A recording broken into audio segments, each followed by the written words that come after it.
देश में ना ही वोट बैंक की राजनीति नहीं है और ना ही तुष्टीकरण की राजनीति, लेकिन पिछले कुछ समय से देश में वोट बैंक के लिए तुष्टीकरण की राजनीति नेक्स्ट लेवल पर जरूर चली गई और इसमें अखिलेश यादव और उनकी पार्टी सबसे आगे दिख रही। अखिलेश यादव के नेता लगातार देश के इतिहास के पन्नों को अपने हिसाब से पलट रहे हैं। तुष्टीकरण के लिए महापुरुषों से जुड़े फैक्ट अपने हिसाब से बता रहे हैं।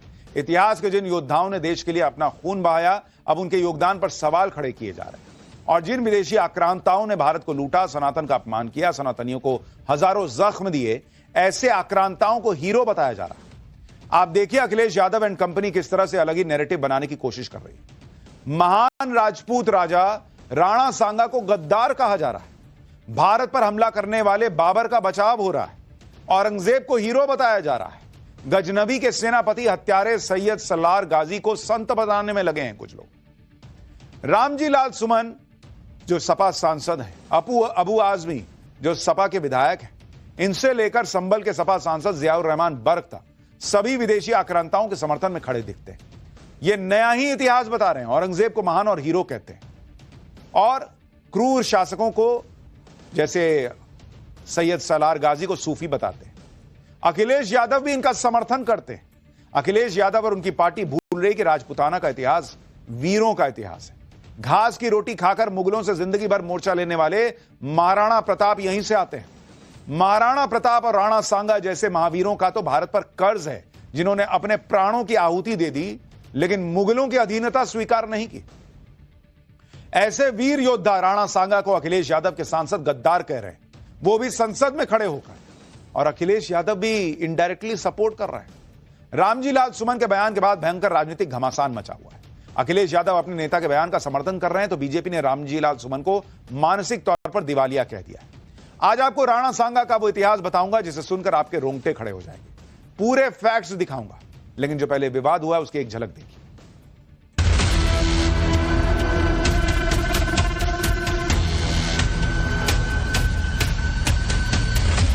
राणा सांगा की औलाद हो।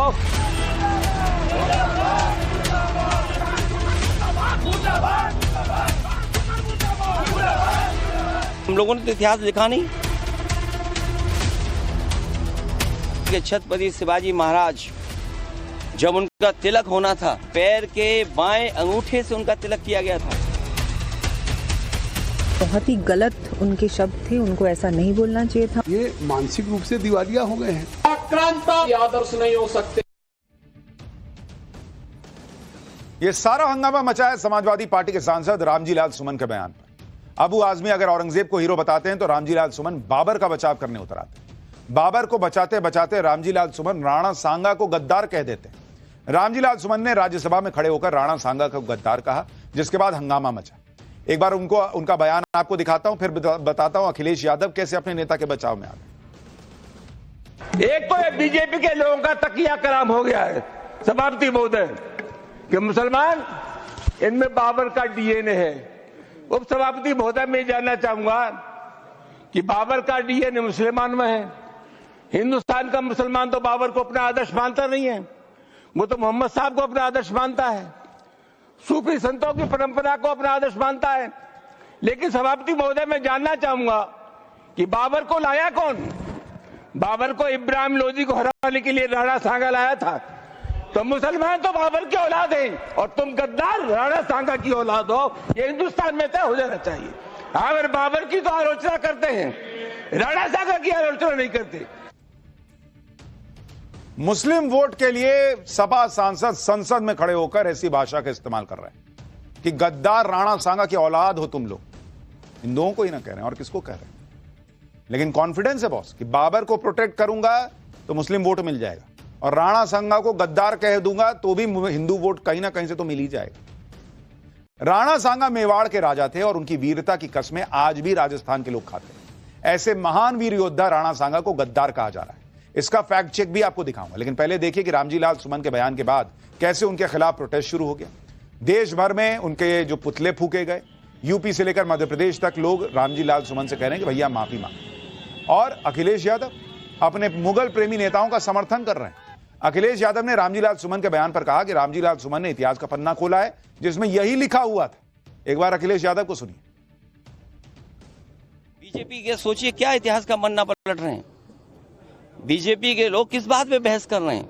उनके बड़े बड़े नेता जिन्होंने संविधान की शपथ ली, वो किस बात की बहस छेड़ना चाहते हैं? औरंगजेब की बहस छेड़ना चाहते हैं? तो अगर रामजी सुमन जी ने भी इतिहास का कोई पन्ना पलट दिया, इतिहास का कोई पन्ना पलटना ही था बॉस, तो ढंग से पढ़ के पलटते ना। हम आपको पन्ना पलट के बताएंगे कि क्या लिखा है, लेकिन उससे पहले एक बार जरा सीएम योगी आदित्यनाथ को सुनिए जो इनको जवाब दे रहे हैं। महापुरुषों का, देश के स्वाधीनता संग्राम सेनानियों का जो सम्मान नहीं कर सकता, उस व्यक्ति के लिए और उस कौम के लिए कोई जगह नहीं हो सकती, उसके लिए कोई जगह नहीं हो सकती। जो आक्रांता बनकर के भारत की आस्था को कुचल रहे थे, वे भारत के लिए कभी आदर्श नहीं हो सकते, भारत के नागरिकों के लिए कभी आदर्श नहीं हो सकते। जिन राणा सांगा को अखिलेश यादव के सांसद गद्दार कह रहे हैं, उनका इतिहास गौरवशाली है। रामजी लाल सुमन ने जो बात कही उसकी सच्चाई भी आपको बताऊंगा। पहले राणा सांगा थे कौन, यह बता दो। राणा सांगा साल 1509 में मेवाड़ के राजा बने। उनका पूरा नाम महाराणा संग्राम सिंह था। महान राजपूत राजा राणा कुंभा के पौत्र थे। राणा सांगा ने राजपुताना को मजबूत किया था। पृथ्वीराज चौहान के बाद पहली बार राजपुताना को इस तरह एकजुट किया। राणा सांगा जीवन में 100 के करीब युद्ध लड़े थे। 1527 में खानवा का युद्ध हारने से पहले एक भी युद्ध नहीं हारे थे राणा सांगा। ऐसे महान राजा थे। ऐसे महान राजा राणा सांगा को समाजवादी पार्टी के नेता गद्दार कह रहे हैं। हालांकि विरोध और प्रदर्शन के बाद अब रामजी लाल सुमन के सुर बदल रहे हैं। कह रहे हैं कि उनका इरादा किसी की भावना को ठेस पहुंचाने का नहीं था। खैर, वो ठेस पहुंचाए ना पहुंचाए, आपको फैक्ट तो जानना चाहिए। आपको बताता हूं कि रामजी लाल सुमन ने राणा सांगा के बारे में जो कहा वो किस आधार पर कहा। बाबर ने अपनी आत्मकथा बाबरनामा में इसके बारे में लिखा है, जिसके मुताबिक राणा सांगा ने इब्राहिम लोदी को हराने के लिए बाबर को भारत आने का निमंत्रण दिया था। बाबर ने लिख दिया, इन्होंने मान लिया। लेकिन सच्चाई क्या है, इसको पढ़ने के लिए, जानने के लिए और लोगों को भी तो पढ़ते हैं। खास बात यह है कि बाबरनामा को खुद बाबर ने लिखा। बाबर ने अपनी आत्मकथा बाबरनामा तुर्की भाषा में लिखी थी। इसी बाबरनामा के मुताबिक कहा जाता है कि राणा सांगा ने इब्राहिम लोदी को हराने के लिए बाबर को भारत बुलाया था। बाबरनामा में लिखी इस बात पर यकीन करना मुश्किल है, क्योंकि बाबर के भारत आने से पहले ही राणा सांगा और इब्राहिम लोदी के बीच संघर्ष चल रहा था। दिल्ली की गद्दी पर बैठे इब्राहिम लोदी को राणा सांगा अपने दम पर हरा चुके थे। राणा सांगा ने 2 बार इब्राहिम लोदी को बुरी तरह से हराया था। पहली बार साल 1517 में खतौली की लड़ाई में इब्राहिम लोदी को हराया। फिर साल 1518 से 1519 के बीच धौलपुर में इब्राहिम लोदी को राणा सांगा ने बुरी तरह पीटा। राणा सांगा से हार के बाद इब्राहिम लोदी राजस्थान से भाग गया। अब सीधा और बेसिक सवाल यह है कि जब राणा सांगा अपने दम पर इब्राहिम लोदी को 2 बार पहले ही हरा चुके थे, तो वो इब्राहिम लोदी को हराने के लिए बाबर को क्यों बुलाएंगे? भाई क्या हो, तुम हराओ। भाई आप लॉजिक सोचिए ना, कि जो आदमी खुद हरा दे रहा है वो बाबर से कह रहा है कि एक काम करो भाई, तुम आओ ना, तुम हरा दो, हमसे नहीं हार। कुछ जो नहीं हरा पाएगा वो ना बुलाएगा। भाई बाबर ने लिख दिया, वो ब्रह्म वाक हो गया, और कोई सबूत नहीं उसका कि भाई राणा सांगा ने बुलाया था। यानी इब्राहिम लोदी को हराने के लिए राणा सांगा को बाबर की जरूरत थी ही नहीं। और यही बात राजस्थान के इतिहासकार कह रहे हैं। राजस्थान और खासकर मेवाड़ के इतिहास पर लिखने वाले इतिहासकार डॉक्टर दशरथ शर्मा ने अपनी किताब अ कंसाइज हिस्ट्री ऑफ मेवाड़ में लिखा है कि ऐसा कोई प्रामाणिक दस्तावेज है ही नहीं जिससे साबित हो सके कि राणा सांगा ने आधिकारिक रूप से बाबर को भारत आने का न्योता दिया था। इसी तरह से एक और इतिहासकार हैं वीएस भंडारकर, जिन्होंने अपनी किताब अ हिस्ट्री ऑफ मेवाड़ में लिखा है कि राणा सांगा कभी बाबर के समर्थक थे ही नहीं। अगर ऐसा होता तो खानवा का युद्ध असंभव था। राणा सांगा के लिए राष्ट्रहित सर्वोपरि था। राणा सांगा ने जब इब्राहिम लोदी को 2 बार हराया तो बाबर भारत आने की कोशिश ऑलरेडी कर रहा था। साल 1526 में बाबर ने पानीपत में इब्राहिम लोदी को हराकर दिल्ली में मुगल साम्राज्य की स्थापना कर दी। 1526 में दिल्ली पर कब्जा करने के बाद बाबर पूरे भारत पर राज करने का ख्वाब देखने लगा। लेकिन बाबर के सामने सबसे बड़ी चुनौती कौन था? यही राणा सांगा। जो लोग कह रहे हैं राणा सांगा ने बुलाया, वही बाबर के सामने चुनौती बन के खड़े हो गए। महाराणा सांगा उस समय मेवाड़ के सबसे शक्तिशाली शासक थे। उन्होंने राजस्थान और आसपास के राज्यों को एकजुट करके अपनी शक्ति बढ़ाई। राणा सांगा ने बाबर की सेना को भी बुरी तरह से हराया। फरवरी 1527 में राणा सांगा और बाबर की सेना के बीच बयाना का युद्ध हुआ। बयाना का किला दिल्ली और आगरा दोनों के लिए रणनीतिक तौर पर बहुत जरूरी था। बयाना के युद्ध में राणा सांगा ने बाबर की मुगल सेना को बुरी तरह से हराया था। अब आप खुद सोचिए बॉस, राणा सांगा इब्राहिम लोदी को हराए जा रहे हैं, लेकिन पब्लिक करिए ना, उन्होंने तो बाबर को बुलाया कि तुम हरा दो मेरी तरफ से। अच्छा, जो बाबर हराने आया इब्राहिम लोदी को, वो खुद राणा सांगा से हार गया। इसका मतलब राणा सांगा उससे भी सुपीरियर। गजब का हिसाब चल रहा है।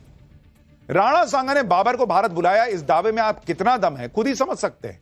राणा सांगा ने बाबर को बुलाया या नहीं इसका कोई प्रमाण नहीं है, लेकिन राणा सांगा की बहादुरी के एक नहीं सैकड़ों सबूत हैं जो कहते हैं कि भाई राणा सांगा को किसी बाबर की जरूरत नहीं थी। और ऐसे महान योद्धा और राजा को अखिलेश यादव के नेता गद्दार कह रहे हैं। राणा सांगा ने जीवन भर मुगलों के खिलाफ युद्ध किया और उनको भारत से भगाने की कोशिश करते रहे।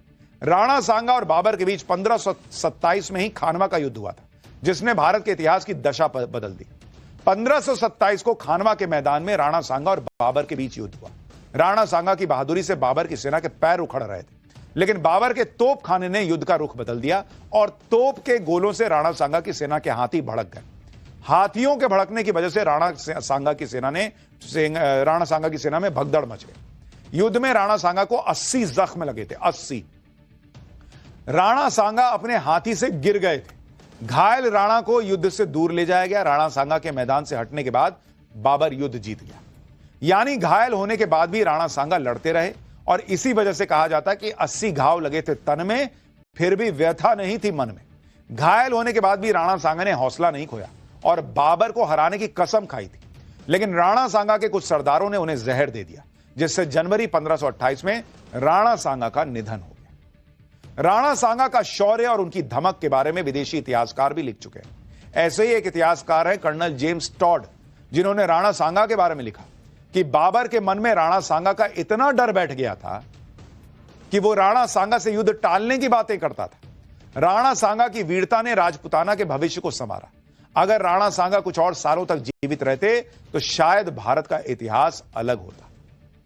ऐसे थे राणा सांगा, जिनकी बहादुरी के किस्से विदेशी इतिहासकार भी गाते हैं कि डरता था बाबर भाई, अरे यार थोड़ा दिन रुक जाते हैं, बाद में लड़ते हैं। उसको पता था कि क्या हालत हो, तोप ना होते और हाथी ना बिदकते तो बाबर ही कुचला जाता हाथियों के नीचे। लेकिन कुछ नेता वोट बैंक की राजनीति के चक्कर में राणा सांगा को गद्दार कह रहे हैं। ऐसे लोगों को कवि कुमार विश्वास ने कविता के जरिए जवाब दिया है।